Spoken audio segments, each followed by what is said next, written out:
뭐 하여튼 한나라당이라는 당이 지금은 이제 새누리당으로 변했지만 한나라당이 기본적인 시대 변화에 대한 사고의 변화가 와야지 우리나라가 그래도 안정적으로 발전할 수 있다고는 이런 생각을 했기 때문에 뭐 그동안에 5년 동안에 여러 가지 뭐 이 현 정부의 실정도 있고 그래가지고서 민심이 이반된 거는 뭐 사실인데 뭐 이 한나라당이 새롭게 지금 비상대책위원회를 구성을 해가지고 재탄생해야 하는 과정이라고 생각하기 때문에 이때 좀 이 당을 도워서 변화를 제대로 이행할 수 있도록 해줄 것 같으면은 그래도 이 당이 제대로 모습을 갖추어서 국민으로부터 이런 신뢰를 다시 회복할 수 있지 않겠느냐 하는 뭐 이런 생각에서 내가 참여를 한 거예요. 그러니까 기본적으로 보면은 내가 그 지난번 서울시장 보궐선거 이후에 기존 정당이라고 하는 것은 국민들로부터 완전히 그렇죠.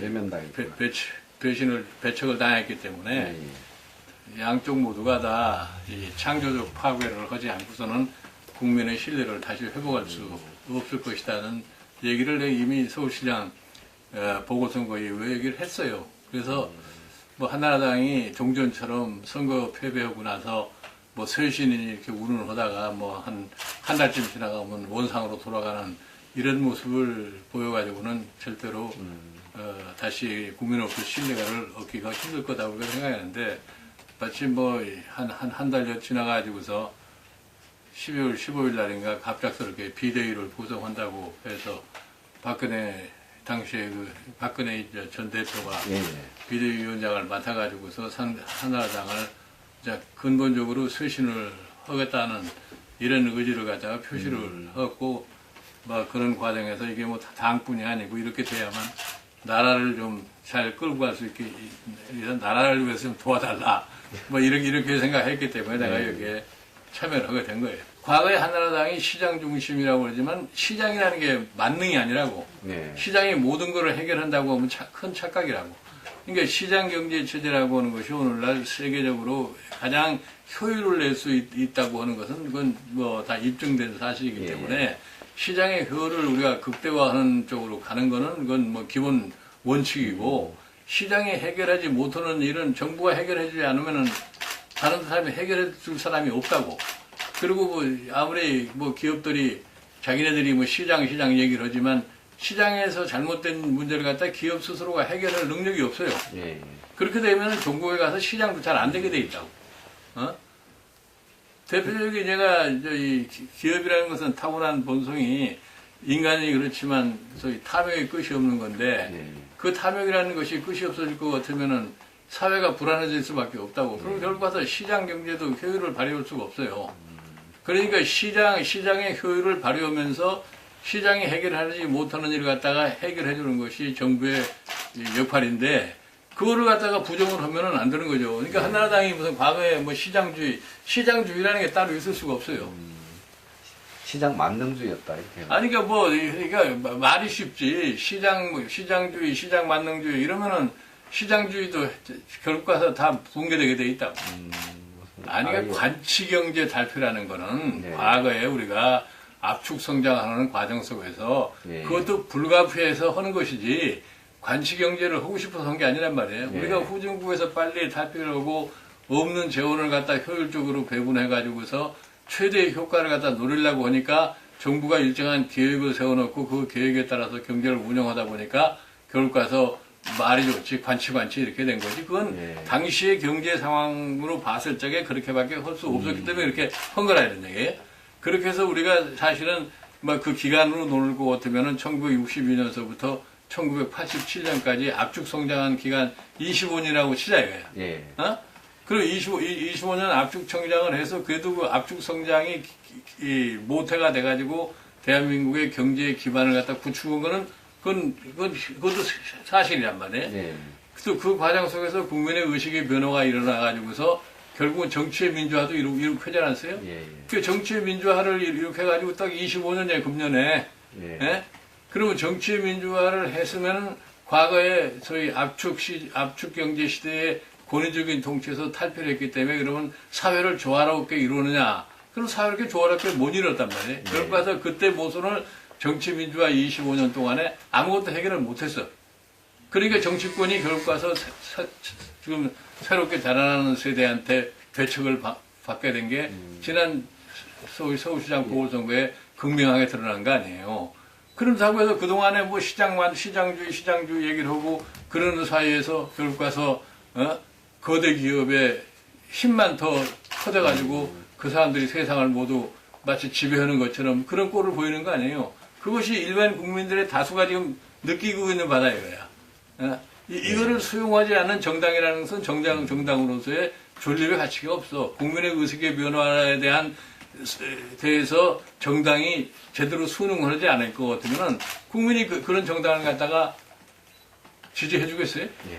재벌개혁이라고 하는 말은 뭐 쉽게 정치인들이 쓰는 말이 재벌개혁이라는 건데 사실은 기본적으로 지금 현재 우리나라에서 형성되어 있는 재벌이라는 것은 뭐 초기에 어떻게든 간에 현실이야. 예. 현실이기 때문에 그걸 인정할 수밖에 없어요. 그런데 그 사람들도 자기네들이 어떻게 어느 날 갑자기 한국에서 제일 막강한 세력으로 등장했는데 그 세력만 믿으면 큰일 나. 이대로 방치할 것 같으면은 그 사람들 존재도 언젠가는 위협을 받을 수도 있어요. 그거에 대해서 우리나라의 거대 기업들이 참 시대가 변하고 일반 국민들이 자기네들의 어떠한 의식을 가지고 있는가를 냉철하게 판단을 해야 돼. 그러니까 지금 현재 거대 기업의 탐욕을 어느 정도 억제시키기 위했다고 하는 이런 노력에 대해서 무조건 저항만 해서는 그 자기네들한테 좋을 게 하나도 없어요. 네? 예를 들어서 정부가 이걸 해결을 못 해주면은 과거에 우리가 87년에 정치민주화를 이룰 적에 정치권에서 그거 스스로 못하니까 겨울 가서 국민의 힘으로다가 달성한 거 아니에요. 이와 마찬가지예요. 지금의 우리 사회의 여러 가지 갈등 문제를 이 정당이나 정부가 이걸 해결하지 못하면 그걸 나중에 결국 와서 국민의 힘으로 해결한다고 했을 때 그때 나타날 수 있는 경제적 코스트가 얼마라는 걸 한번 상상을 해보면은 지금 뭐 한나라당 이제 지금 새누리당에서 추진하려고 하는 이 정책 자체가 이게 이렇게 무슨 자기네들 갖다가 어떻게 일부러 목을 조이고 이럴 짓을 하는 게 아니라고. 사회 조화를 위해서 지금 상황에서 그렇게 지금 한나라당이 국민과의 약속으로 내놓은 것을 쪽으로 가지 않으면은 사회가 조화가 되지 않고 사회가 조화가 되지 않으면은 결국은 사회가 불안정해지고 사회가 불안정해지면 경제의 효율도 이루어질 수 없다는 이런 인식을 공유를 해야 돼요. 민주통합당 같은 데는 야당이기 때문에 다소 무리한 그러한 소위 선거 구호를 내세울 수밖에 없어요. 그러나 이 새누리당의 경우는 뭐 이러나 저러나 지금 현재 여당이라는 위치에서 뭐 무책임한 구호를 남발할 수는 없어요. 그러니까 우리가 이 경제 세력을 갖다가 어느 정도 이 경제 세력의 무분별한 이 소위 탐욕을 갖다가 억제하는 방향으로 나가지만 내가 언젠가 얘기를 했지만 뭐 최근에 이 사람들이 이제 뭐 골목까지 들어와서 이제 코 묻은 돈까지 다 빨아먹겠다고 하는 이런 소위 참 탐욕을 갖다 부리는 것이 일반 국민들에게 어떻게 비춰졌다는 걸 느끼지 않았어요. 예? 그러니까 얘기하지만 뭐 그렇게 이것저것을 다 우리가 다 먹어야 되겠다. 그거는 착각을 하지 말라 얘가. 그래서 내가 뭐 이런 표현을 하면은 참 기분 나쁠지도 모르지만 암탉이 그냥 뭐 마당뜰에서 그냥 모든 것을 다 쪼아먹고 댕기는 것이 꼬리 베기 싫으니까 그렇다고 암탉을 목을 비틀 수는 없잖아요. 비틀면 알도 안 나니까 놀아먹을 것도 없어요. 그러니까 그 사람들이 어느 참 틀 속에서 거기에서 자기의 능력을 최대한도로 발휘할 수 이렇게 만들어 주자는 거예요. 그 사람들의 무슨 뭘 갖다 어떻게 뭐 억지로 그냥 막 억누르려고 하는 그런 식의 정책이 아니에요. 그러니까 내가 보기에 합리적으로 정당이나 정부가 합리적으로 전반적인 사회 통합을 위해서 추진하는 일에 이 기업이 거기에 맹목적으로 반기를 들면은 그거는 결국은 자기네들한테도 이익될 게 하나도 없어요. 그거에 대한 인식을 좀 철두철미하게 하라. 우리가 IMF 사태도 그거 받고 지난 저희 2008년에 미국의 금융위기도 겪어봤잖아요. 예. 그 시장 원리대로 하면 다 망했어야 돼. 그렇죠. 예? 그러니까 그럴 때는 정부가 세금을 가지고서 도와줘야 되고, 조금 자기네들이 좀 편안해지고, 힘이 생겼을 적에는 무조건 자기네들한테 조금이라도, 제재가 오는 거는 반대해야 되겠다. 이런 사고방식을 벗어나라, 이런 얘기예요. 총론과 강론이 따로 있다고 그러는데, 이제는 시대가 예. 그런 식으로 백성들한테 거짓말을 시켜가지고선 존립을 할 수가 없다고. 예. 약속을 했으면 거기에 따라서 지켜나가야 되는 거지. 그런 거는 하면 안 된다고 하는 사람이야, 내가. 그것도 강론에서 좀 문제가 있는 거 아닙니까? 아니, 그러니까, 일시적으로 이 경제 상황이 조금 좀 변했다고 그래서 지켜야 할 원칙을 버리면 안 돼. 예. 지금 지역구도라고 하는 것이 종전에 이제 소위 말하는 상김 시대에 짜여진 지역구도 아니에요. 1987년 예. 대통령 선거를 끝나고 해가지고 호남당, 무슨 영남당, 무슨 이 충청당 이렇게 논하져 있었던 거 아니에요. 여기가 극명하게 드러난 게 1998년, 88년 선거, 그렇죠. 88년 대구동 선거 때 나타난 건데, 이제는 내가 보기에 이제 그런 구도는 좀 완전히 없어졌다고 봐요. 이번에 민주통합당이 이루어지는 과정 속에서 이제 그 삼김이 과거에 미치던 영향력이라는 것은 어느 정도 사라졌는데, 아직까지도 이제 그게 완전히 지금 지역 구도가 해소됐다고는 보질 않아요.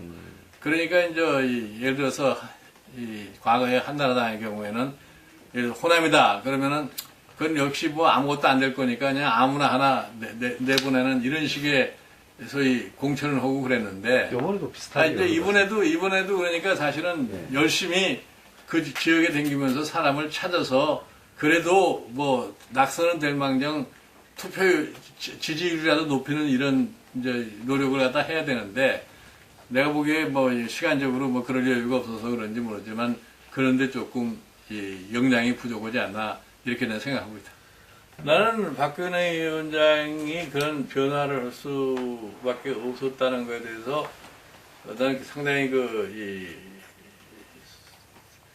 참 긍정적으로 평가하는 사람이에요. 사람이 한번 어떤 사고에 젖으면은 거기서 헤어나지 못하는데, 예. 그래도 비대위원장이 시대의 변화, 특히 우리 국민들의 이 의식의 변화를 갖다가 그래도 수용을 하면서 자기 자신도 사고의 변화를 가져왔다고 하는 거는 난 정치인으로서 굉장히 발전적인 태도를 보이는 것이 아닌가 이렇게 봐요. 예.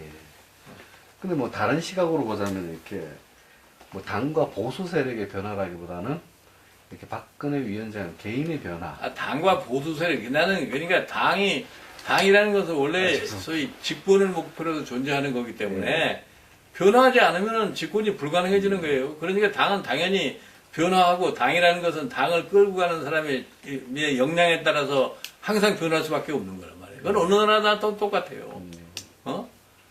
그러니까 보수 세력이 변화했다고 자꾸 이러는데, 나는 그래서 보수하는 그 용어를 쓰는 사람들은 별로 내가 그렇게 좋아하진 않아요.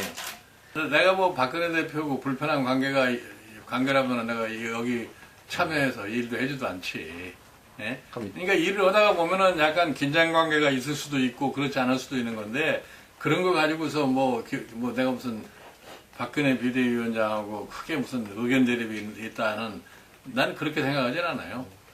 그럼 역할 분담이 잘 되고 있다 이렇게. 역할 분담은 어떤 의미에서 보면은 이제 박근혜 비대위원장의 경우는 당이라는 큰 조직을 갖다가 그래도 자기 나름대로 어떻게 좀 화합을 해보려고 노력을 갖다가 예. 하는 입장에 있기 때문에 어느 정도 나와 똑같은 보조를 맞추기는 좀 힘들 거예요. 그래도 너무나 또 그 당의 그런 화합만 고려하다가 보면은 쇄신이라는 것은 불가능할 수도 있고, 그런 데서 이제 의견에 약간 차이도 있을 수 있고 하지만 그 자체가 무슨 크게 내가 박근혜 비대위원장하고 대립적 관계가 되어 있다고 생각할 필요는 없어요. 한나라당이라는 거대 정당 아니에요? 그 정당이 오늘날 이런 모습을 갖다 보이고, 결국은 지도부가 다 물어나가지고서 비대위라는 것을 만들지 않으면 안 될 그러한 과정에 그래도 책임질 사람이 아무도 없다는 것은 난 이상한 거라고 생각하는 거예요. 어? 그러면 책임을 져야 할 사람이라고 할 것 같으면 최소한도 그 다음에 무슨 크게 잘못했다기보면 정치적, 도의적 책임은 질 각오를 해야 되는 거 아니에요? 그렇죠. 근데 그런 사람이 하나도 없다고 하는 것이 굉장히 난 이 한나라당으로서는 서글픈 조직이라고 내가 보는 거야. 그러니까 이런 부분에서 이제 박 위원장이 또 결단을 못 내리시고 있는 뭐 그런 부분들이 계속 비치죠. 그러니까 박근혜 비대위원장이 아주 좀 독한 마음을 먹고서 그러한 결단을 내리도록 박근혜 위원장이 얘기를 해줬으면 하는 것이 사실은 나는 기대했던 거예요. 어? 네. 근데 뭐 그걸 안 하고서 이제 지나갔기 때문에 이제 시간이 다 경과해버렸어요. 이제 그런 얘기를 논하기에는. 아니, 글쎄 나는 그게 무슨 뜻인지 잘 모르겠습니다. 예. 뭐 당에다 위임했다는 말이라는 게 그러면 이제 어떤 의미에서는 굉장히 자신감에서 그런 얘기를 했다고도 볼 수가 있고 예. 뭐 사람도 없는데 우리를 어떻게 할 거냐, 어? 뭐 그런 뜻도 될 수 있고 뭐 그게 뭐 진정한 의미가 뭐라고 진정한 의미가 뭔지는 난 잘 이해가 안 가요. 어떻게 보면 책임진다는 모습보다는 버티는 모습에 또 가까워 보인다 이런 평가도 나오는데. 뭐 그 어떻게 까꾸로 생각하면 그런 얘기도 할 수가 있는 거지. 예. 그러니까 뭐 우리 같은 사람을 배제하고서 뭐 사람이 있겠느냐 하는 이렇게 부정적으로 해석할 수도 있고 예. 또 대승적 견지에서 뭐 당에서 뭐 나오지 말아라 그러면 나는 아무 소리 안 하고 물러나겠다 하는 이런 또 측면도 있고 그런 거지. 공천심사위원회에 이제 공천 신청하는 사람이 어떤 사람인지 내가 전혀 모르기 때문에 예. 소위 어떤 인물들이 들어와 있는지 모르겠지만 그래도 지금 뭐 한나라당에 일단 공천 신청을 한 사람은 예. 뭐 가정을 해서 예. 뭐 그렇든 않았든 간에 한나라 지금 새누리당에서 내놓은 국민과의 약속에 참 충실하게 정치적 책임을 이행을 각오를 한 사람이 여기 새누리당 공천 신청을 했으면 안 되는 거지 뭐. 나는 사실 그거는 어떤 사고방식 하에서 어떤 사람이 그런 발상을 해가지고서 그 사람의 이름이 거론되는지 모르지만 예. 사실 내가 늘 얘기를 하지만 이번 총선을 앞두고서 실은 뭐 지난 4번에 걸친 선거에서 다 입증된 사실이지만 예. 지금 현 정권에 대한 심판론으로 가면은 매우 어려운 선거를 할 수밖에 없어요. 예. 그런 거를 갖다 우리가 제대로 인식을 하면서 또 뭐 그런 그 심판론에 참 중심에 설 수 있는 사람들을 갖다가 당에 뭐 영입한다고 하는 얘기는 이건 내가 보기에 참 정치적으로 굉장히 상식이 가해져서 하지 않나 나 그렇게 생각해요. 당연히 그런 거죠. 당선가 경우에 따라서 무슨 뭐 25% 룰을 적용한다고 그러지만 예. 그 25%에 해당하는 사람 지역구에 신청자가 아무것도 없으면 그 룰도 다 적용할 수가 없다고. 예. 그거 현실인데 뭐. 자칫하다가는 새누리당에 이제 공천. 아니 그러니까 뭐 당에서 적극적으로 참 새로운 인물을 갖다가 영입하려고 하는 노력을 현재는 뭐 하고 있다고 난 가정을 해요. 해서 참 가급적이면 좋은 인물을 갖다가 데려오는 것이 가장 참 시급한 과제인데 예. 그게 과연 성공적으로 될 수 있느냐 하는 것은 또 별개의 문제예요. 그러나 무슨 뭐 어떻게 보면은 지금 뭐 새누리당의 4.1 선거를 앞두고서 뭐 전략공천 지역이라는 거 흔히들 얘기할 것 같으면은 당선 가능성이 그래도 비교적 높은 지역 예. 이런 데일수록 사람을 제대로 찾아서 예. 내세울 생각을 해야지 엉뚱당뚱하게 무슨 과거에 무슨 행정부에 뭐 높은 자리에 있었던 사람이 무슨 뭐 그런 사람들을 영입하고 할 것 같으면은 그건 좀 기본적으로 한나라당의 앞으로의 이제 의회에서의 여러 가지 활동을 생각할 때 그게 적절하지 않다고 내가 보는 사람이. 어떻게 보면은 뭐 공천이 결과적으로 나타나야지만 판단할 수 있겠지만 그렇죠. 그래도 하여튼 이번에 공천에서 제대로 된 인물의 배치가 제대로 안 되면은 예. 예. 선거가 매우 어려워요. 그거는 뭐 각오를 하고서 사람 선택을 해야 되겠지. 나는 뭐 야구만 치수한 게 아니고, 나는 그런 거에 대해서 그렇게 개념을, 어떻게, 별로 그렇게 특별하게 구분하는 사람이 아닌데, 나는 사실 그래요. 야당이 하는 짓도 내가 그 못마땅한 게 너무 많아. 뭐 사실, 솔직하게 얘기해서 최근에 와가지고 뭐, 야당에서 무슨 뭐 경제민주화니 뭐니 등등 얘기를 하면서 상당히 강력한 조치들을 갖다 얘기를 하고 있는데 그 사람들이 과거 10년 집권하는 동안에 뭐 그런 측면에서 뭐 해놓은 게 없어.